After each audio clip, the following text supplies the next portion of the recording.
සරසවීබිම කඳුලැල්ලෙන් එතෙර පෙනෙනවා ඔබත් කාජිත එහියන් හිතෙනවා මේ නගරමාව මුණගැසුණු නගරයයි මේ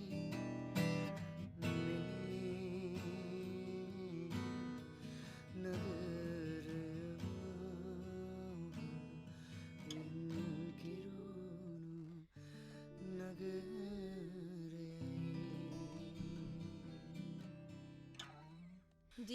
ජීවිත වගකීම කොහොමද දෙන්නලා තියෙන්නේ තමන්ට තමන් ගැන?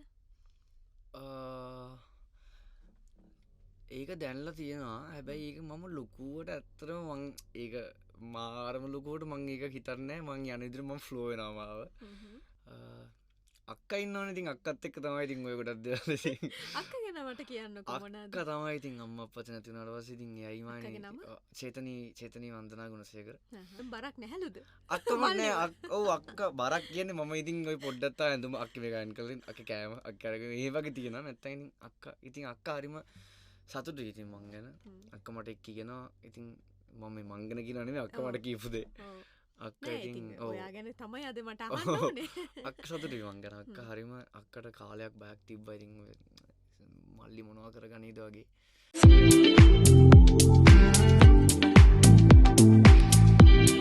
රොමේනියා රැකියාවේ විශ්වාසී සන්නාමය සහස්ත්‍ර මහනුවර 1340 අංකයට දැන්ම අමතන්න. මා බාල කාලේ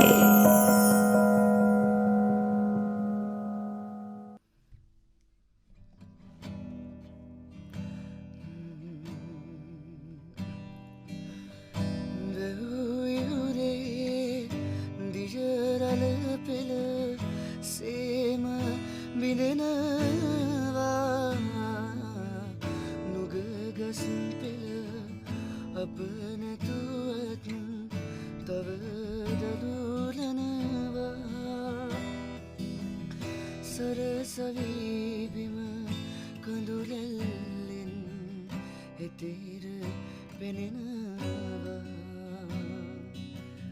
ඔබත් කාජිත එහියන් හිතෙනවා මේ නගරමාව මුණගැසුණු නගරයයි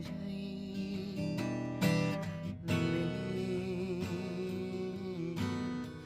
නගරමාව කිරුණු නගරයයි. කොච්චර ලස්සන සින්දුද? කොච්චර ලස්සන කටහඬක්ද? Thank you. ඉතින් මවින් පෙරේරා මහත්මයා ආදරයෙන් මතක් කරනවා. එතුමගේ සින්දුත් හරිම ලස්සනයි. ඇත්තටම අර කියන්නේ අපේ සදාකාලික සින්දු. මම 100ට පස්සේ නම් 100 ආසම් මියුසිෂියන් මම ලංකාවේ. ඊට පස්සේ මම ආසම් මියුසිෂියන් අතර මවින් පෙරේරා. ඒ මාරයි ටිකක් කියන්නේ. ඒ වචන ඒ මියුසික් පුදුමාකාර තැනකට ඇත්තටම අරගෙන යනවා. අර කොයි වෙලාවක අපි කියන්නේ අපි මොන මූඩ් එකේ ඉඳලා ඇහුවත් ටක් ගාලා එතෙන්ට යනවා ඒ සින්දුවක් අහනකොට. ඒක තමයි අර ඒ සින්දුවල තියෙන වෙනස. හරි. ඉතින් වෙනුච දැන් මොකද හිතෙන්නේ ටිකක් අර ආපස්සට හැරිලා බැලුවාම පොඩි වෙනසක් තියෙනවද? දැන් මොකක් හරි ටිකක් දැනෙනවද? වෙනසක් තියෙනවානේ. මොකද්ද? චූටි එකක් තියෙනවා. හොඳයි. ඒ කියන්නේ ඉම්ප්‍රූව්මන්ට් එකක් දකින්නවද කොහොමද? ඔව් ඉම්ප්‍රූව්මන්ට් එකක් දකින්න කරියක පැත්තෙන් සහ හැම පැත්තෙම. ඒ කියන්නේ වෙනදට වඩා කොහොමත් ලයිෆ් එක කොහොමත් වෙනස්. ඒක කොහොමත් වෙනස් වුණා. ඒ කියන්නේ ඉස්සර හරි ආතල් එකේ නිකන් ඔහේ ඕන්ලාට ඕනතර ගිහිල්ලා හොමෝ ඉන්නවා. මේ දැන් පොඩ්ඩක් ඉතින් කාර්ය බහුලලා තියෙනවා කියලා තේරෙනවා මේ වැඩ ටිකත් එක්ක. තරුණ කොල්ලෙක් විදිහට වගකීම කියන එක දැනලා තියෙනවා. වගකීම දැනලා තියෙනවා. ඒ කොහොමද? වගකීම දැනෙන්නේ ඇත්තටම මගේ අත්දැකීම මගේ බෑන්ඩ් එක පටන් ගත්ත එක තමයි. ඒක බෑන්ඩ් එකක් කියන්නේ ගොඩක් අය දැන් ඔය හිතන්නේ බෑන්ඩ් එකක් ගන්නවා. බෑන්ඩ් කොල්ලෝ හැදෙනෙක් මේ ගිටාර් එකක් ගාලා සින්දු කියන ස්ටේජ් එකට. ඒක නෙමෙයි ඇත්තටම බෑන්ඩ් එකක් කියන්නේ බෑන්ඩ් එකක් කියන්නේ තවත් ඇවිල්ලා කම්පැනි එකක්. ඒකක එහෙම වගකීමක් බාර ගන්නවා කියන්නේ සහ නිකන් ගොඩක් අය හිතන් ඉන්නේ බෑන්ඩ් එකක් කිව්වම ස්ටේජ් එකට නැගලා සින්දු කියලා සල්ටි කරන් බහැලා නෙක් කියලා. ඒක නෙමෙයි. ඒක නෙමෙයි ඇත්තටම. මේක තුල ගොඩාක් දේවල් තියෙනවා. ඒ තුල ලොකු කම්පැනි වල ගොඩාක් අය වැඩ කරනවා මේවා තුල. ඉතින් ඒ වගකීම පටන් ගත්තට පස්සේ මෙහෙම මේක තුලේ කට්ටිය වැඩ කරන ගත්තාම අම්මට සිරි දැන්නේ නේද මේ වගකීමක් තියෙනවා මගේ අතේ මෙහෙම මම පටන් ගත්ත දේ මේක රැක ගන්න ඕනේ මං ජීවිත ගානක් රැක ගන්න ඕනේ කියන ඒ වගකීම ඒක හරීම හොඳයි මං හිතන්නේ. මගේ වයසට ඒක මට හම්බෙච්ච මට මං තනින් කරනවා නෙමෙයි මට ගොඩාක් අය පිටිපස්සෙන් ඒකට උදව් කරන්න. මගේ අත්දැකීම මේක මට ලොකු වගකීමක් තියෙනවා සින්දු කියන එක නෙමෙයි. ස්ටේජ් එකෙන් පල්ලෙහා තමයි ලොකුම වගකීම තියෙන ඇත්තටම. ජීවිත වගකීම කොහොමද දෙන්නලා තියෙන්නේ තමන්ට තමන් ගැන? ඒක දැන්ලා තියෙනවා. හැබැයි ඒක මම ලොකුවට ඇත්තටම මං ඒක මාරම ලොකුවට මං ඒක හිතන්නේ නැහැ. මං යන විදිහට මං ෆ්ලෝ වෙනවා මාව. හැබැයි මම ඉස්සරහා ගැන සෑහෙන හිතනවා. ඉස්සරහට මොනවද කරන්නේ? මම හැම වෙලෙම හිතනවා හෙට දවසේ මම මොකද්ද මං වෙනුවෙන් කරන්නේ? හෙට දවසේ මොකද්ද මම බෑන්ඩ් එක වෙනුවෙන් කරන්නේ? මොනවත් තව අලුතින් හිතන්න පුළුවන් දේවල් කියන එක මම සෑහෙන හිතනවා සහ මට හිතච්ච ගමන් මං තව කාටරි කතා කරනවා. මට මේ අයිඩියක් ආවා. මේක කොහොමද ගෝ ත්‍රූ ගන්න මේක කොහොමද මේක අපි වැඩි කරන්නේ කියන එක. අක්කා ඉන්නවනේ ඉතින් අක්කත් එක්ක තමයි ඉතින් ඔය ගොඩක් දේවල් ඉතින් අක්කා ගැන මට කියන්නකෝ මොනවද? අක්කා තමයි ඉතින් අම්මා අප්පච්චි නැති වුණාට පස්සේ ඉතින් එයයි මානේ චේතනී වන්දනා ගුණසේකර. එයා තමයි ඉතින් දෙවනි අම්මා වගේ ඉතින් පිටිපස්සෙන් ඉන්නේ. කියන්නේ හැමදේම ඉතින් ඕන දෙයකට සපෝටිව් ඕන දෙයකට අම්මා අප්පච්චි නැති වුණාම අක්කනේ ඔව් ඉන්නේ නේද? එයා ඒ බර ගත්තා හොඳටම. ඒ බර ගත්තා. ඉතින් මම එයාට බරක් නොවේ ඉන්න තමයි මං හිතන්නේ. මම එක් කරන මට අක්කා කියනවා ඉතින් ඒක. දැන් බරක් නැහැලුද? අක්කම නෑ ඔව් අක්කා බරක් කියන්නේ මම ඉතින් ওই පොඩ්ඩක් තා ඇඳුම අක්කේ මේ ගන්න කලින් අක්කේ කෑම අක්කා අරගෙන ඒ වගේ තියෙනවා. නැත්නම් ඉතින් අක්කා හරිම සතුටුයි ඉතින් මං ගැන. අක්කා මට එක් කියනවා ඉතින් මම මේ මං ගැන කියනවා නෙමෙයි අක්කා මට කියපු දේ. අක්කා ඉතින් ඔයා ගැන තමයි අද මට අහන්න ඕනේ. අක්කා සතුටුයි මං ගැන. අක්කා හරිම අක්කට කාලයක් බයක් තිබ්බා ඉතින් මල්ලි මොනවා කරගන්නේද වගේ. අර කිව්වේ මං අර එක තැනකින් පස්සේ අංකල් කිව්වා කියලා අර එතනින් පස්සේ තමයි මේක වෙනස් වුනේ කියලා. අන්නේ කිව්වා වගේම අක්කටත් ඒ වෙනසත් එක්ක බය අක්කට හරිම සතුටක් ආවා ඉතින් ඒකට. නෑ මල්ලි ගැන බය වෙන්න ඕනේ නෑ කියන එක. අක්කා ආඩම්බර වෙනවා දැන් මල්ලි ගැන නේ. එතකොට අක්කයි මල්ලි අර අම්මා අප්පච්චි ඉන්න කාලේ රණ්ඩු කරලා සෑහෙන මවුල් සෑහෙන රණ්ඩුවක් රණ්ඩු වුණා. ඒකයි වගකීමෙම කියනවා. සෑහෙන මාළම රණ්ඩුවක් රණ්ඩු වුණේ. අම්බෝ ළඟින් යන්න බෑ. හැබැයි ඇයි ළඟින් යන්න බැරි? ඔව් ඒ කියන්නේ නෑ කියන්නේ ළඟින් යන්න බෑ මොකක් හරි දෙයකට මොකක් හරි එකට බැන ගන්නවා. මොකක් හරි හේතුවක් නැත්නම් හදා ගන්නවා අපි. නැත්තම් හේතුවක් අපි හදාගෙන හරි රණ්ඩු වෙනවා. ඒක අවුලක් නැහැ හොඳින් වුණා. රණ්ඩු වෙන එක හොඳින්ම කරගෙන ගියා ඒක. පර්ෆෙක්ට්ලි ගියා රණ්ඩු වෙන සීන් එක. ඊට පස්සේ අම්මා නැති වුණාට පස්සේ ඒක මෙහෙම අනිත් පැත්ත හරනවා. දෙන්න නැති වෙන්න නැතුව බැරි වුණා. දෙන්න මාරෙද ක්ලෝස් වුණා දෙන්න. අර ඒක තමයි අර සෑම දේවල් ඒ කියන්නේ හැමදේම වෙනස් ඒක දුකක් නෙමෙයි ඒක සතුටු ඒක හොඳ දෙයකට හැමදේම මොකක් හරි හේතුවකට ඒ හැමදේම හැරවිලා ගොඩක් දේවල් වෙනස් වුණා ඉතින් ඒක. අප්පච්චි එතකොට නැති වෙන්නේ කොයි කාලෙද වෙන්නේ? අප්පච්චි දැන් අවුරුදු 3ක් කියලා නැති වෙලා. ඒ කියන්නේ 2021 මැයි.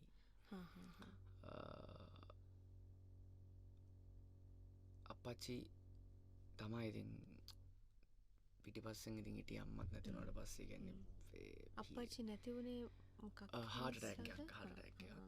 එතකොට වයස අප්පච්චිගේ? අප්පච්චිට වයස 53ක් හරි 4ක් හරි නැති වෙන්නේ. හරියට මතක නැහැ 3ක් හෝ 4ක් වගේ අතර ගණන් තමයි.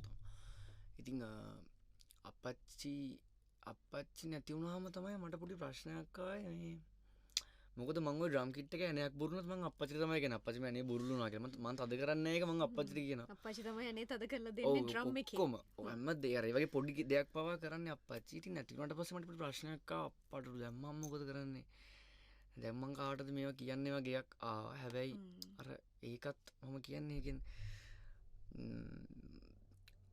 මාව වැටෙන්න දුන්නේ නැහැ කොයි වෙලාවකදී මම කියන්නේ මේ අරක්ක දැන් බ්‍රේක් අපි කතා කරලට කියමු කිලිකු දැන් කියන්න න එකන්නේ මේ අරාමල් අංකලේ කියන සහ නදීමාලලා කියන්නේ බෝ ඇල්ල මෙතට දාලගයාද මන්ද බම් අපි ගාට බලාගන්න කියලා රහෙම එකනෙ මට කොත් එකැන ම තන්න එකත් අපච්චි ගියාට යා වගකීම තවක් වගකීමක් නෙමේ මාව තනි නොකර මාව එහෙම මම තනියුන්න ඔවු හරි ආදරෙන් පිටු පස්ස ඉඳල බලාග මම කියන්නංකු දැන් ඒක විනුජව හරි ආදරෙන් හැම දේකදිම ළඟින් ඉඳලා මේක මෙහෙම කරන්න ඕනි කියන එක කියන්නේ අමල් පෙරේර මහත්මය ඕ අමල් ලංක සහ නදීමල්ලය මං ආදරම සහ ඔය අයිල කට්ටේ මිතින් ඉන්න අමාත්තක සනුක ඇලා සජිතල හැමෝම ඉතින් මොකක්කරි වැරදක් එච්චවන් ටක්ගල කතා කරල පෙන්න්න වැරදිරන හොඳ දේල් වැරදි දේවල් ඔය හැමදේම ඒ මට ඒගැන හෙම මව තනි උන්න මං ඒගලට හරිම ආදරේ මං ඒගලට මාරම ග්‍රේට්ෆුල්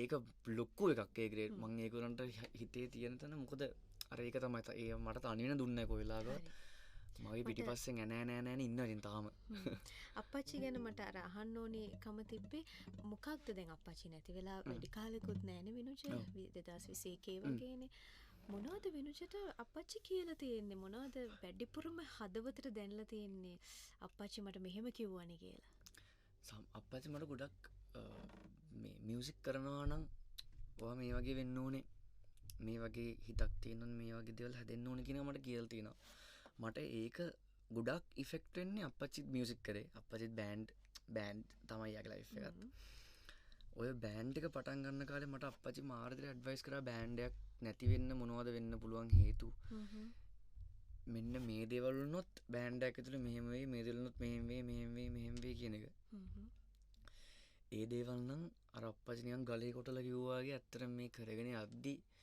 එන ප්‍රශ්න තේරෙනවා අම්මට සිරි අපච්චි මෙහෙම කිව්වා නේද ඒ දේවල් ඒ විදිහට වෙනවා නේද කියන එක ඉතින් ඒ දේවල් අපච්චි දැනුවත් කළා තිබ්බ නිසා මම ඇත්තටම මාර ලේසියෙන් මේ ප්‍රශ්න මම විසඳගන්නවා මගේ බෑන්ඩ් එක ඇත් එක්ක කතා කරලා ඒක මට ලොකු දෙයක් නැත්තම් මං අතරමං වෙනවා ඒ වගේ ප්‍රශ්න ආවම කියන්නේ මගේ දැන් ජීවිතේ ලොකුම තැනනේ බෑන්ඩ් එක මගේ ඒකනේ මගේ මං ගොඩ වැඩි කාලයක් මං යොදවන්නේ ඒකටනේ ඉතින් ඒ වගේ මම ගොඩක් සැක්‍රිෆයිස් කරන ටයිම් එක එතන තියෙද්දි ඒ ප්‍රශ්න වලට මං අතරමං වුණා නම් මම මාර්ගයට අසරණ වෙනවා මේ වර්තමානයේ අපච්චි ටික මට ඔක්කොම දෙයින් එකට උගන්වලා ගිහලා තියෙන්නේ සංගීතය ඉගෙන ගත්තද විනුජ කොහොමද ඔව් ඉගෙන ගත්තා පොඩි කාලෙන් තමයි ඉගෙන ගත්තා මියුසික් කොහොමද මුලින් ඉස්කෝලේ තමයි ඔහොම ආවේ ඉස්කෝලේ නිකන් ඕ ලෙවල්ස් එකම සංගීතයම ඉගෙන ගිහලා 100ත් එක්ක ඉතින් ඉන්නකොට 100 සංගීතයම උගන්වනවා ඊට පස්සේ එකපාරක් 100 මට සංගීත උගන්වන්න පටන් ගත්තේ මොකක් හරි වෙලාවක් බැලුවා කොහේ හරි ඒ වෙලාව බැලුවාම කිව්වා මේ ළමයාට මෙන්න මේ දවසේ මේ වෙලාවේ මොකක් හරි දෙයක් පටන් ගන්න දින නම් හොඳයි වගේ එක ඊට පස්සේ අපේ අම්මා මාව 100ලා ගෙදර ගිහලා නවත්තලා 100ට කිව්වා මේ තාත්තේ මෙන්න මේ වෙලාවට මුට පටන් ගන්න හොඳයි කියලා කියනවා මියුසික් උගන්වන්න පටන් ගන්න කියලා එදා තමයි මට 100 ජීවිතේ පළවෙනි පාරට ඉන්දවල මියුසික් උගන්වන්න පටන් ගත්තේ හැබැයි මට එදා වුණේ 100 මේ මෙහෙම සෙපිනා සාය කරලා හරි දැන් සා කියනවා නෑ ඔයාගේ සායකේ ස්ටේබල් නෑ මගේ ඊට මෙහෙම යනවා හරි දැන් මම යනවා ෂෝ එකකට මේ මම ගිහිල්ලා එද්දී ඔයා මේක ස්ටේබල් කරලා තියාගන්න ඕනේ කියලා ඇස්ලා ගියා මම ඉතින් ඒකට සාගේ කොහමද එද්දී මම හදාගෙන තිබ්බා කොයි අවුරුද්ද වගේද මතකද අම්බෝ පොඩි සෑහෙන පොඩි මං ඉස්කෝලේ 5-6 ඔය වගේ නිකන් වයස පොඩි එන පොඩි ඉතින් මම එහෙම සා හදාගත්තා දැන් එහෙම ඊට පස්සේම ගිහිල්ලා ඊට පස්සේ මම ඕල්ස් නවත්තලා මම පටන් ගත්තේ ලන්ඩන් එක්සම්ස් පටන් ගත්තා මම මේ වෙස්ටර්න් මියුසික් ඒ ටික කරගෙන ගියා ඉතින් මම දෙකම ඉගෙන ගත්තා මම වෙස්ටර්න් මියුසික් ඉස්ටර්න් මියුසික් දෙකම ඉගෙන ගත්තා මට ආපහු වික්ටර් රත්නායකයන්ගේ පැත්තට එන්න ඕන. දැන් ඇත්තටම වික්ටර් රත්නායකයන් ගැන කතා කරන්න ඉන්නේ එක්කෝ දැන් ලෙලුම් අයියත් එක්ක කතා කරන්න ඕනේ. දැන් ජයන්ත අයියා අපි අතර නැහැ. ආදරෙන් මතක් කරනවා. සුදු මාමා. ඔව් ආයෙ ගැනත් කියලා එමු. සුදු මාමා තමයි. සුදු මාමා චූටි මාමා. සුදු මාමා චූටි පුංචි ඉන්න අපේ තාම්මගේ නංගි. ඒගොල්ලොත් ඉතින් ඒ වැඩක් නැහැ පවුල ගැන කියලා මාරම සපෝට් එකක් මට දුන්නා ඉතින් පොඩි කාලේ ඉඳලා. ඒ කියන්නේ මාමල දෙන්නත් මට සින්දෝදර දීලා තියෙනවා මම දෙන්නම එතකොට අප්පච්චි ඩ්‍රම මම ඩ්‍රම්ස් ගන්න මම ඩ්‍රම්ස් තමයි මගේ ආසම ඉන්ස්ට්‍රුමන්ට් එක මගේ ඉන්ස්ට්‍රුමන්ට් ඩ්‍රම්ස් හැබැයි මම ඩ්‍රම්ස් ගන්න පටන් ගත්තේ අප්පච්චි ඩ්‍රම්ස් ගන්නකොට නවත්තලා ඊට පස්සේ මාම තමයි ඉතින් ওই පොඩි කාලේ ඉඳලා ගෙදර ආවම ලෙසන් එකක් දෙනවා. ඒක දීලා යනවා. ඒක බලාගෙන ඉන්නවා නැත්තම් බැනුම් අහනවා අනිත් දවසෙද්දි. ඉතින් හරි ෂෝක් කාලයක්. සුදු මාමා ඊටමත් ආදරෙන් මතක් කරන සුදු මාමා සෑහෙන පිටිපස්සෙන් හිටියා මට සින්දු ඒගොල්ලන්ගේ වැඩවලට මාව දාගන්නවා සින් කරන්න. හරි ෂෝක් ඉතින්. ආදරෙන් මතක් කරන අතන ජයන්ත මාමා සුදු මාමා. දෙලුම් අයියව කොහොමද? චූටි මාමා තමයි ඉතින් මට ඇත්තටම චූටි මාමත් එක්ක තමයි මම ගොඩක් කරියක මියුසික් කරියක ඇතුලේ මම ගොඩක් මූව් වුණේ. චූටි මාමා මම එකට බෑන්ඩ් එක ප්ලේ කරා අමුතු බෑන්ඩ් එක. ඊට පස්සේ චූටි මාමාට ඩ්‍රම්ස් ගන්න වැඩ ආවම එයා නැත්තම් එයා මාව දානවා. ඊට පස්සේ චූටි මාමා ඩ්‍රම්ස් ගන්න වලට මාව පර්කෂන් ගන්න දා ගන්නවා. ඉතින් හරි සපෝට් එකක් තියෙනවා. ඔව් අනිවාර්යෙන්ම. ඒ කියන්නේ මාරම විදියට අපි දේවල් මට දේවල් දුන්නා. ඉතින් ඒ හැමෝම පුංචිත් ඉන්නවා මංජුලා රත්නායක. මුළු පවුලම මුණුපුරාල මුණුපුර මිනිබිරියෝ 9ක් ඉන්නවා. 9ක් ඉන්නවා වික්ටර්සර්ට. අපි එකපාරක් ෂෝ එකකුත් කරා ඉරහන තරුක් කියලා 100ක ළමයි 4 දෙනා ඒ ළමයින්ගේ ළමයිනේ. හානේ. ඔව් ජෙනරේෂන් 3ක්. මතකයක් තියෙනවා. ඒ කාලේ තෝ ඉරහඳ තරුනේ. ඉරහඳ තරුවෝ. ඕනේ ඉතින් ඉර. හඳවල් 4යි තරුත් 9යි.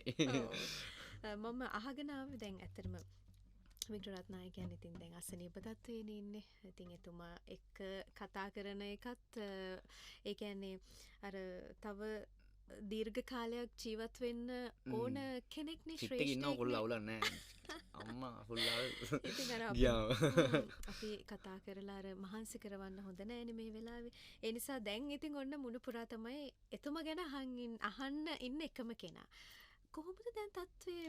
සීයා ඉතා හොඳින් ඉන්නවා. සීයා අසනීප තත්ත්වයක් ආවා. ඉතින් ඒක දන්නවනේ කාමම අසනීප වෙලා. ඔව් දැන් අවුරුදු 83ක් දැන් 83ද 2ක්ද ඔව් කාලයක් එක දිගට මහන්සි වෙලා සින්දු කියලා. ඉතින් දැන් ඉතින් එයා විවේක සුවය කියලා කියන්නේ. අන්න ඒක ඉන්න එයාගේ දෙට්ටලා. ඉතින් මමත් ගියාම ඉතින් අපි දෙන්න ඉතින් හොඳයි. අපි දෙන්න ඉන්න ඉතින් සීයයි මොනවද කියන්නේ මතකේ එහෙම තාම අර සීයාගේ මතකේ හොඳටම තියෙනවා. සීයාගේ මතකයේ සීයා මේ සින්දුව කොහෙද රෙකෝඩ් කරේ කියලා ඇහුවොත් එimhe රෙකෝඩ් කරපු ස්ටුඩියෝ එකේ හිටපු රෙකෝඩින් ඉංජිනේරයි ඒ ප්ලේ කරපු ප්ලේයර්ස්ලා සීයා මේකේ තබ්ලා ගැව්වේ කවුද කියලා එහෙම අදාළ කෙනාගේ නමේ ඉඳලා ඔක්කොම කියනවා. ඊට පස්සේ 10 හවස වෙච්ච සිද්ධියත් අම්බෝ එදා හවස මෙහෙම දෙයක් වුණා කියලා ඒ සිද්ධියත් කියනවා. තාම මතකයි. ඔව් ඔව් හොඳින් ඉන්නවා සීයා. අනේ හොඳින්ම ඉන්න. කල්පනා කරන අපි හරිම ආදරේ පෞද්ගලිකව මම වික්ටර් රත්නායකයන්ගේ සින්දු වලට පුදුමාකාර ආදරයක් දක්වනවා. ඉතින් ඒ නිසා ආදරෙන් මතක් කරනවා. අපි ආපහු එමු බාල කාලෙට.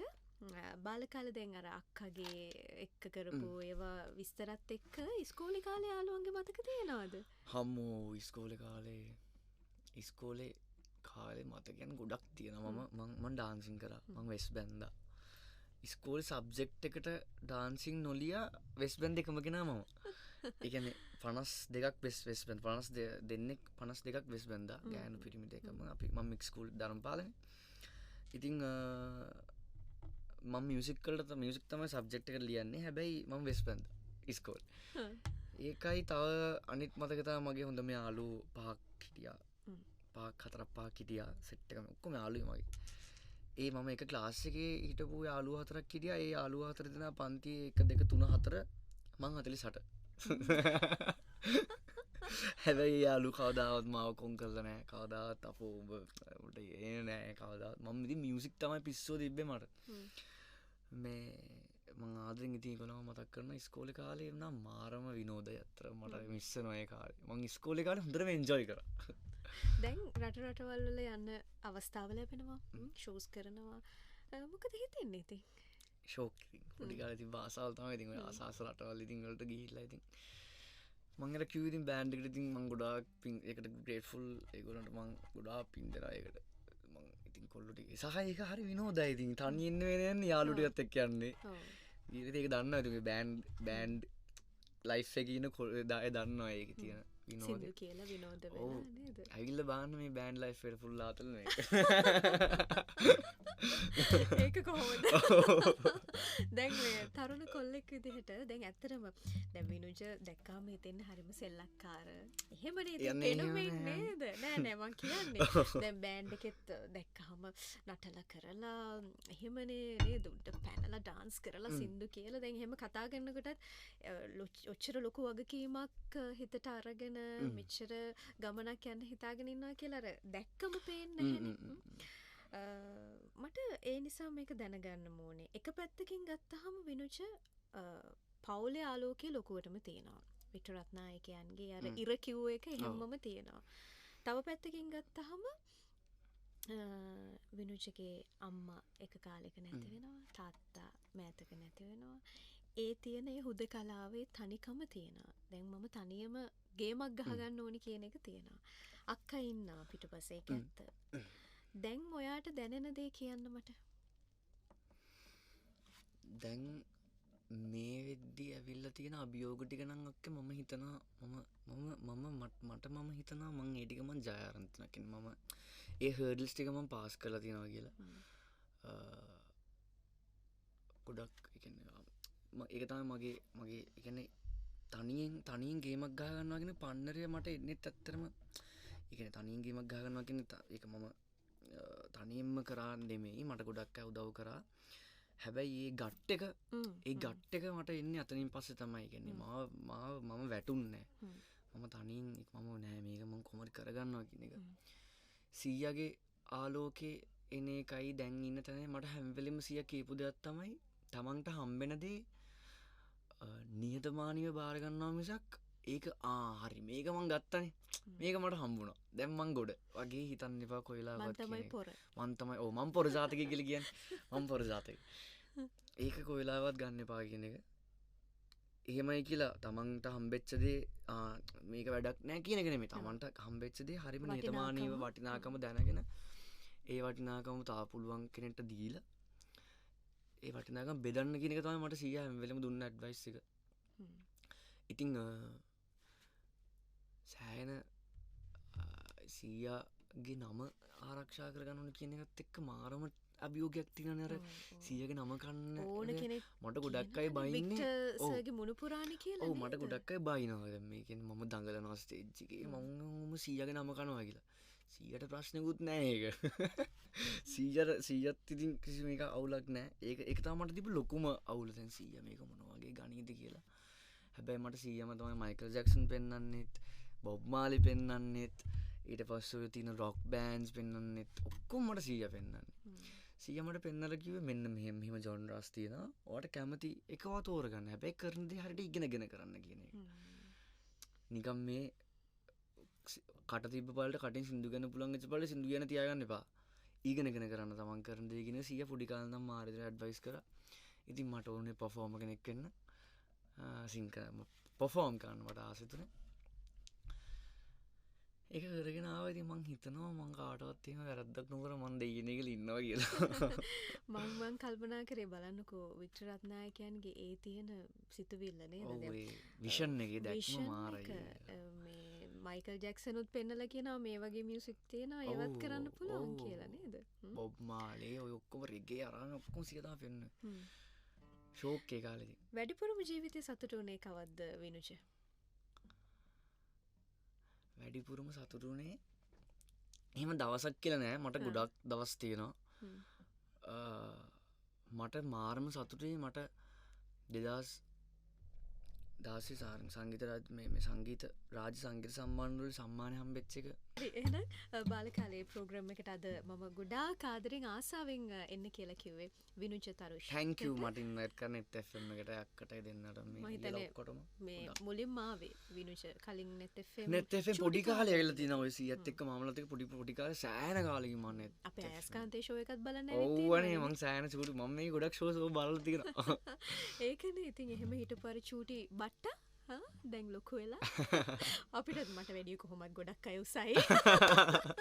ගොඩාක් උසයි දැන් ඉතින් ඒ කියන්නේ ලොකු වෙනවා ටික ටික. අවුරුදු 23ක තරුණ කොල්ලෙක් නේ ඉතින් දැන් විනුච නේද?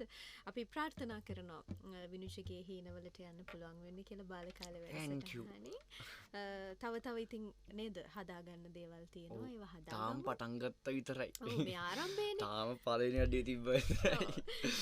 ඕක පවත්වාගෙන යෑමේ තමයි අර විනුච මැජික් එක තියෙන්නේ. ඉතින් ඒක අර අපිටත් සමහර තැන්වල ඒක දැනෙනවා. ඒකයි මේවට ආදරේ හින්දා කියන්නේ. ඉතින් අපි හම්බ වෙමු බාලකාලේ වැඩසටහනින් තව මේ වගේ ආදරය කරන චරිතයක් එක්ක. හැබැයි යන්න කලින් තව සින්දුවක් කියාගෙන යමු ඉතින් නේද? හා මේ සිින්දු තමයක ම ආසම සිින්දු මගේ ජීවිතේ මගේ ජීත කවරුත් මගේ ආසුන්දු මදල මගේ ආසම සිින්දු හරි හරිද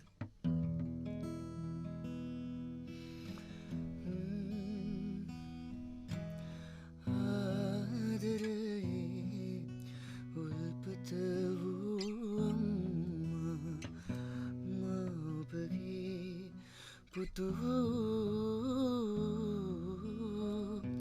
ඔබ මතු බුදුවන දසේ මරහුල කුමරුන්සේ සෙවන පතා අදමෙන් පෙමිණෙන්නෙමි සුළැඟිල්ලේ එල්ලී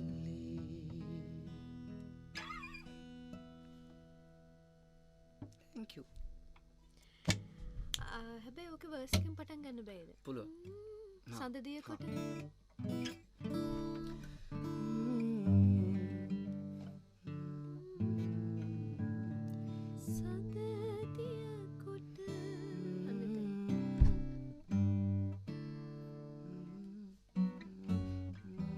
ලස්සනයි නේද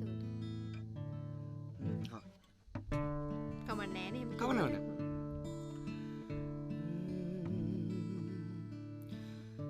සඳදියකොට කිරිවතෝරෙන් ඒදියරෙන් මුදුවා දිවමතෝදක්වන් නැලවිලිගින් මතකයිමා නැලවුවා ජීවිතයෙන් ජීවිතක් ගෙනදී ඒ ජීවිතයට කිරිදී පනදී මාදඩි කළම්මා ආදරේ උල්පත අම්මා මාබගේ පුතු